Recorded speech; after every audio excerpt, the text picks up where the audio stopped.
Hey, it's my distinct privilege to welcome Kristen Bell, award-winning actress. She's helping honor caregivers and supporters of prostate cancer patients during this month's True Love Stories campaign. You can check it out at pcf.org/true. Kristen, thank you so much for doing this, and thank you so much for joining me today. Thanks for having me.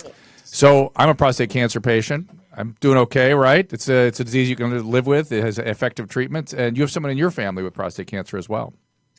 Yeah, well, currently my father-in-law is dying of prostate cancer because of the fact that he saw a lot of the signs over the past 10 years and never got them checked. And we're dealing with a whole bunch of emotions as a family about how we feel about the fact that he ignored it and now just being there for him. But it's a tough position to be in because there's a stigma about prostate cancer that everyone will get it and you can survive it. And it's really just not that easy. It's not that easy, but about 1 in 9 men will get it. If they live long enough, they'll get it. And if you're old, if you're like 90 and you get it, it's not going to really hurt you. But if you're 50 and you get it, it can definitely do some serious. It's a deadly disease. It is. Yeah, and every 20 minutes, a man in the U.S. dies of it. And I think it's interesting because it's similar to breast cancer in that it affects a lot of men versus breast cancer affects a lot of women. But there's a stigma about men not wanting to really talk about this type of vulnerability. And, Yep. I know even with me, it's a joke. My dad only goes to the doctor every 7 years. And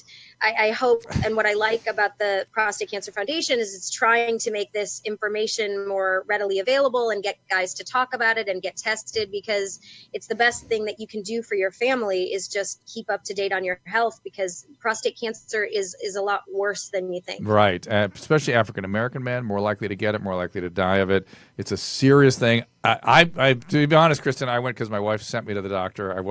It's really bad. I have a true story up there, my own, where she saved my life, not essentially, it literally saved my life. She's in the room here, so I got to watch how I choose my words. So, but Kristen, you mentioned breast cancer. I want to read a little bit of data here. This is just for the viewers, just so they understand what really is at issue here. Here it is. So we have, even though men die 4.5 years earlier than women and are 60% more likely to die from cancer, breast cancer receives $60 million more than prostate cancer, and ovarian cancer, $64 million than testicular cancer.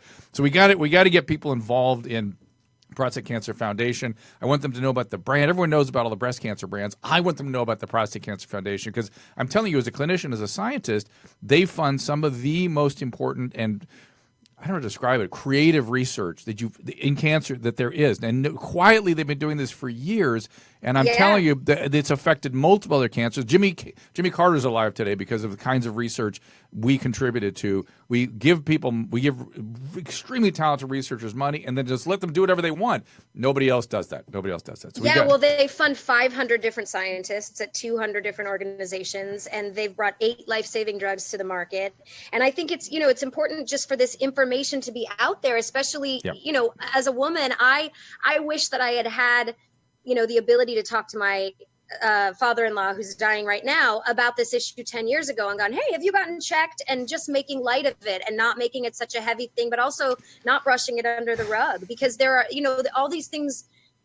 The research that's being funded, it's finding that it's linked. So if you have had prostate cancer as a father, there's a very good chance that you would have passed on a gene that will be more likely your daughter will have breast cancer. And so we need to know about these hereditary issues and these genetic issues, and it just needs to be talked about. And I think guys are sort of, uniquely don't really want to talk about health and vulnerability. No. Let's be clear. We're pathetic. We're pathetic. No, Kristen, we are. We're pathetic. It's true. Well, and I think I wish that men realize that because everyone wants to protect their family, and that's like a thing in our DNA. The best thing you can do to protect your family is get your health checked and make sure you're on the up and up. And the Prostate Cancer Foundation, one of the projects we're working on right now is the True Caregiver Stories, because prostate cancer just doesn't affect one person. It affects the entire family. And currently I'm living it firsthand, watching my mother-in-law, who was one of my best friends, go through this. She's taking care of my father-in-law, and it is heartbreaking and sometimes rewarding and exhausting, and she needs a support system around her. And with the True Caregiver Stories, we're asking people to share their stories, and then they will be allowed to be acknowledged because they are real life heroes. And at the end of the contest, I'm going to send them a really nice gift basket as the little thank you. Well done. And your husband, Dak Shepard, and I served our time. We did a satellite media tour, and we we had so much fun. I got to tell you something. We did the Save the Males campaign, which I think we got to continue. We got to save the males. Save the males, everybody. Yes, That's the idea. They need it. We need it. We don't take good care. We don't do it for ourselves. I'm a physician. Because I'm a man. I'm a terrible patient. Terrible. Yeah. Horrible. Terrible. Yeah, it's just the way we are. It's in us. We don't no one like asking for directions. We don't like going to the doctor. It's the way it is. It's in us. Exactly. But now we got to start talking about it. We got to remove the taboo. We got to remove the stigma, and we just got to talk about it because we are interested in saving lives and having everyone live longer and happier ones. Okay. So, Kristen, look, I'm going to let you go. I really appreciate you spending time here. I'm so grateful you're doing the campaign. God bless you for doing that. But I want to also remind people that PCF funds research. Go to pcf.org. They fund some of the most creative and the breakthroughs that I've been on their board for a while, so I've seen some of the breakthroughs come along here. It is getting more intense, more rapid, more amazing. Be a part of it. PCF.org. Kristen, I thank you. Anything before I let you go? No, I'm grateful that you're on the same bandwagon because this message needs to get out. All right, you got it. Kristen Bell, thank you so much. Thank you.